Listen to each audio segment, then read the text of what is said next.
Assalamu alaikum warahmatullah.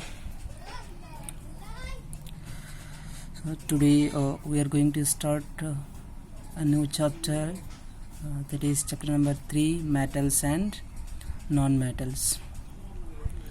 My dear students, you know that elements, while we were studying chapter number 5, periodic classification of elements, in that chapter you got the idea regarding the metal and non-metals on the basis of their electron that is releasing or accepting capacity. That means what?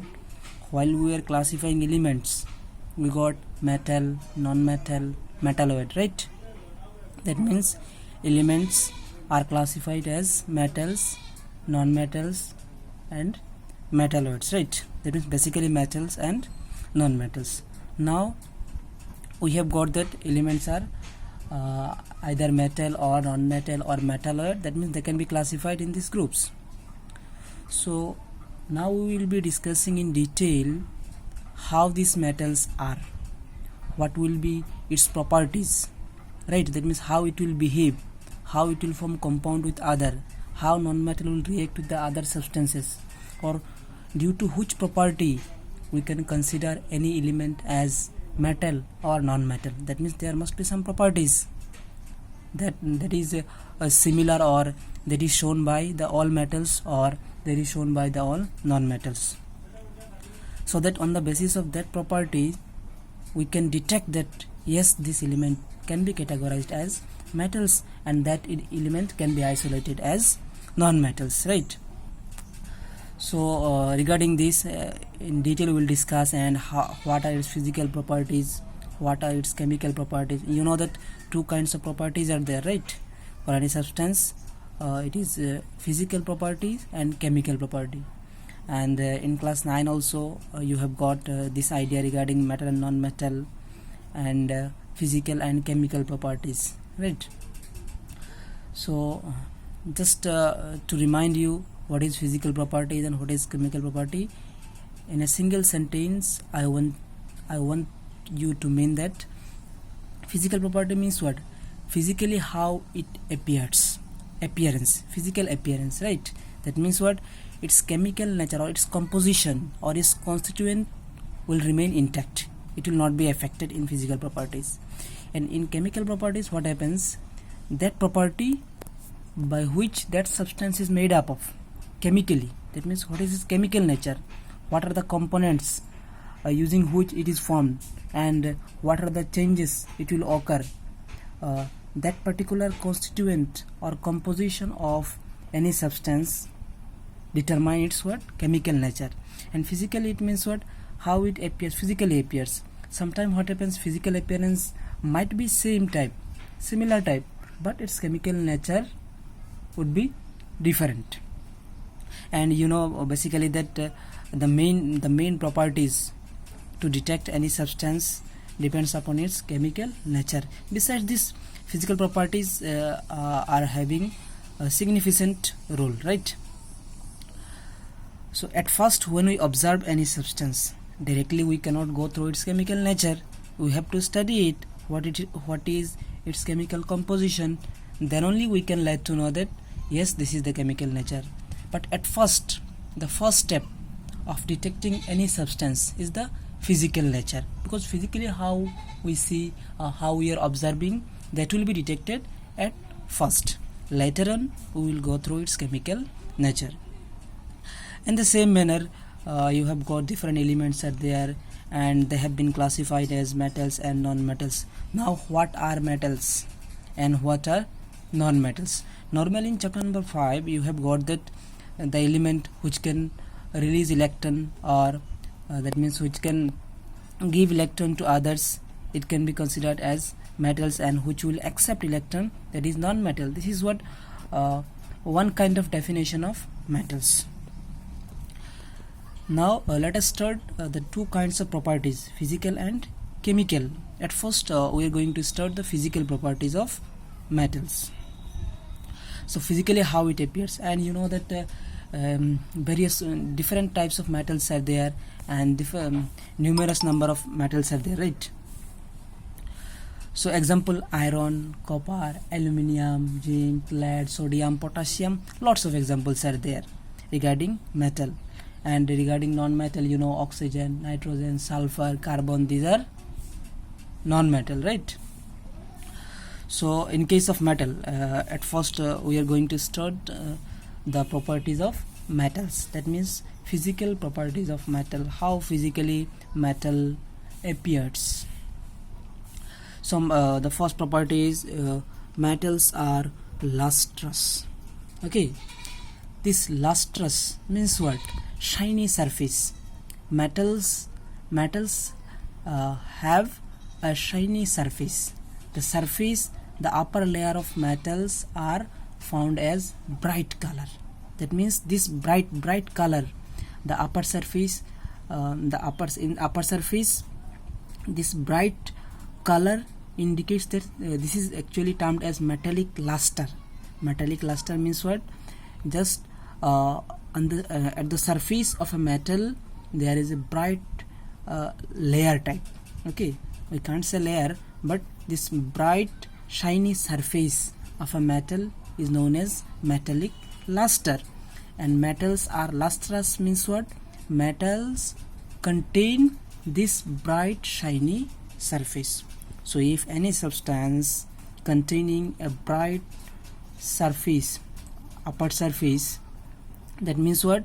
The substance is lustrous. So metals are generally lustrous. What does it mean? It means that metals contain a bright shiny surface. Next, metals are generally hard. No doubt you know that suppose if we consider iron, copper, aluminium, they are normally hard, right? So this is one of the properties of metals, that metals are generally hard. The next, metals are lustrous. We have got the idea. Lustrous means what? Shiny surface. Metals are generally hard, you know, hard. Metals are malleable. Malleable means what? Metals show a property known as malleability. What does this malleability mean? Malleability is the property of any substance due to which it can be converted or it can be transformed into thin sheet-like structure. If any substance can be converted into thin sheet-like structure, that means the substance is showing the property of malleability. Malleability means what? Is the property due to which it can be converted into thin sheet-like structure. As metal can be converted into that thin sheet-like structure, metals undergo, right? Metals undergo this thin sheet-like structure. That means if we beat any metal, it can be transformed into sheet-like structure. That means metals are showing the property of malleability. That's why metals are malleable. Example, silver and gold are the most malleable metal. It means what? They can be easily converted into thin sheet-like structure. Next property of metals are ductile. Okay, ductile is due to the property of ductility. So ductility means what? If any substance can be converted into wire-like structure, thin wire-like structure, then this substance is termed as ductile. So ductility is the property of any substance due to which it can be transformed into wire-like structure. So as metal can be transformed into wire-like structure, or it can be given a shape of wire-like shape can be given. That's why metals are ductile. Example, gold is the most ductile metal. That means it can be easily transformed its shape into a wire-like structure. Next property of metals, we are discussing the physical properties of metals, right? Not the chemical one. That is how physically it appears. No doubt this wire-like shape or thin shape. These are what? Physical appearance, right? Metals are lustrous. Suppose lustrous means a shiny surface. Shiny is what? We are not discussing here its chemical nature, just how physically it appears, physically how we observe it, how it can be seen. That is the physical properties. Hard means what? Just we are observing, yes, it is hard or soft. The next property of metal is metals are good conductor of heat. Yes, no doubt we know that. Suppose if you have taken a rod of iron, and at the one end if you are heating it, then what will happen? If you touch the other end of this iron rod, what would you observe? That the other end where you are not actually heating, but it will become what? Hot. So what does it indicate? It indicates that metal allows heat to pass through it. So any substance which allows heat to pass through it is a good conductor of heat, right? Conductor means what? It will allow. Conductor of heat means what? It will allow the heat to pass through it. As metal allows heat to pass through it, that's why metals are good conductor of heat, and having what? And have high melting points. That means they are not going to easily melt. Suppose you know that if we consider the iron, so just simply if you have given heat, then it will not melt, right? It takes what? A long time, or a large amount of heat is required to transform this iron into its liquid form one, right? So it just simply if you have given heat, it is not going to convert into its another form, or it is not transforming its shape. So it is having what? High melting points. Melting point means what? The temperature at which it will melt. As iron is what? It is a metal. We have considered one example, right? So it is not going to melt easily. That means it is having high melting point. So metals are, we have got good conductor of heat. That means they allow heat to pass through it and have high melting points. The next point, metals are good conductor of electricity. Yes, you know that suppose if you have connected a circuit, battery connected, then switch, everything is there, and just two end, the two end of that wire shape. Suppose let us consider I have considered this is a battery. Okay, suppose here switch is there, switch on. Suppose these are the two end. Okay, now in this two end, the substance,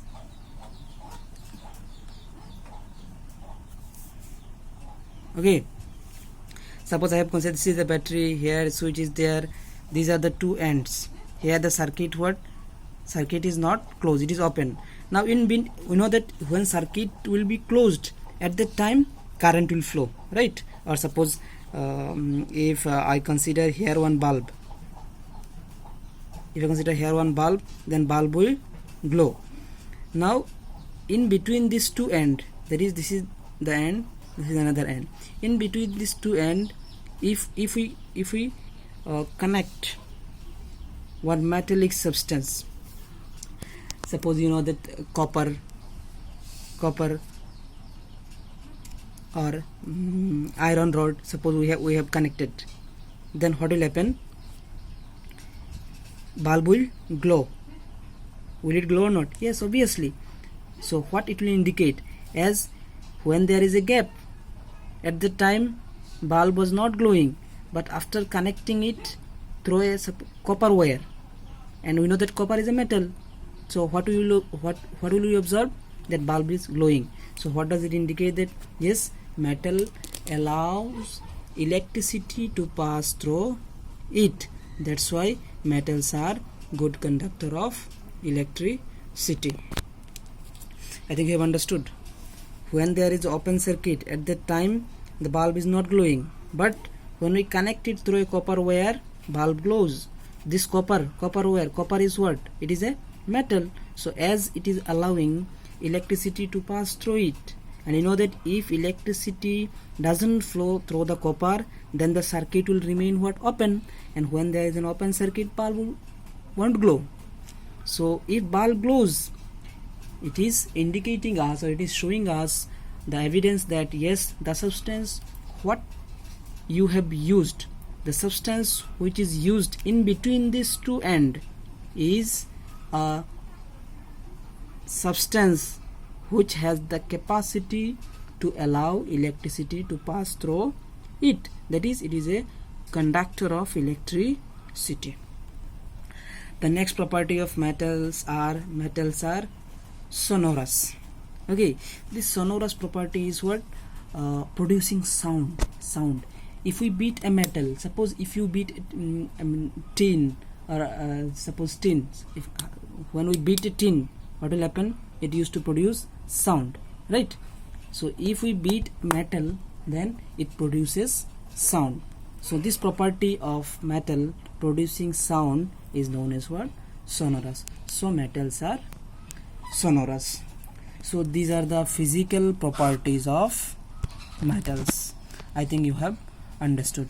So now you take out your book, main textbook, and start reading the chapter thoroughly, and then you will get the complete idea.